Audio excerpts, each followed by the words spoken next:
Assalamualaikum warahmatullahi wabarakatuh. Selamat berjumpa kembali pada PJJ Mapel IPA. Semoga selalu dalam keadaan yang sehat. Ingat selalu 3M, memakai masker, mencuci tangan, dan menjaga jarak. Pada video kali ini kita akan belajar tentang interaksi makhluk hidup dengan lingkungan. Tujuan pembelajaran kali ini adalah setelah melakukan pengamatan dan pembelajaran melalui video, peserta didik dapat menjelaskan pengertian lingkungan, menjelaskan komponen-komponen yang terdapat pada lingkungan, menjelaskan pengertian interaksi, menjabarkan pola-pola interaksi, menjelaskan konsep bentuk saling ketergantungan makhluk hidup, menyebutkan perbedaan antara rantai makanan dengan jaring-jaring makanan, menyebutkan perbedaan antara rantai makanan detritus dengan rantai makanan perumput. Mari kita mulai proses pembelajaran hari ini dengan membaca basmalah. Bismillahirrahmanirrahim.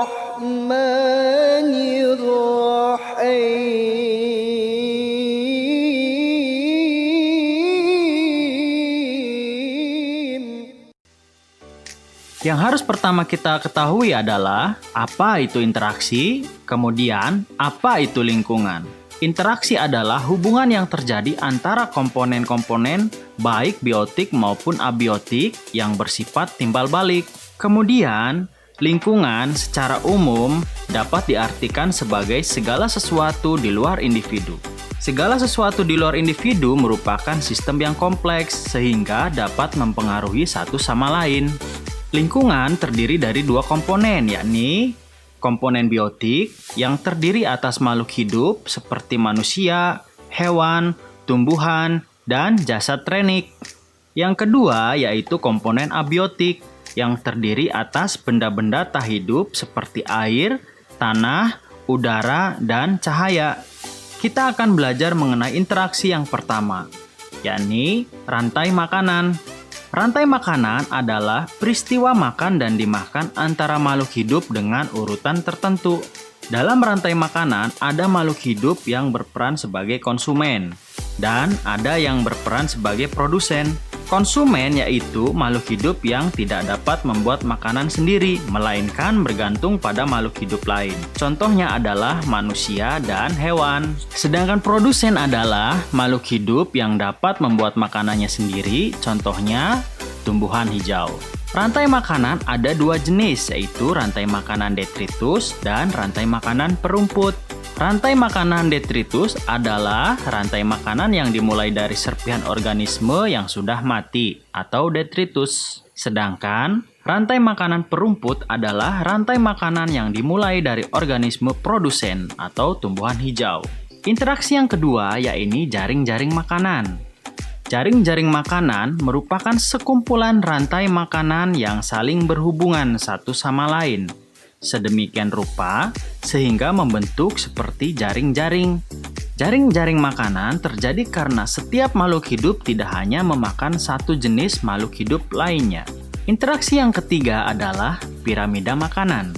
Piramida makanan ialah suatu piramida yang menggambarkan perbandingan komposisi jumlah biomasa dan energi dari produsen sampai konsumen puncak dalam satu ekosistem. Komposisi biomasa terbesar terdapat pada produsen yang menempati dasar piramida. Demikian pula jumlah energi terbesar terdapat pada dasar piramida. Komposisi biomasa dan energi ini semakin ke atas akan semakin kecil.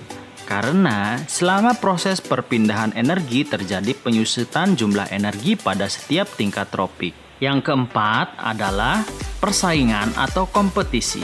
Persaingan atau kompetisi terjadi dari beberapa organisme yang membutuhkan bahan makanan yang sama. Kebutuhan untuk memperoleh sumber makanan sebanyak-banyaknya menyebabkan terjadinya persaingan. Kompetisi merupakan terjadinya satu pola interaksi yang menyebabkan kerugian bagi salah satu pihak yang kalah bersaing. Contoh kompetisi adalah persaingan antara produsen untuk memperoleh air, cahaya matahari, dan unsur hara. Konsumen yang mengkonsumsi produsen secara langsung juga mengalami persaingan, yaitu dalam mendapatkan tumbuhan, mendapatkan wilayah, maupun mendapatkan pasangan. Yang kelima adalah predasi. Selain melalui persaingan, beberapa organisme ada yang mendapatkan makanan dengan cara memangsa organisme lain. Contohnya adalah harimau yang memangsa kijang, ataupun kambing. Pola interaksi semacam ini disebut predasi.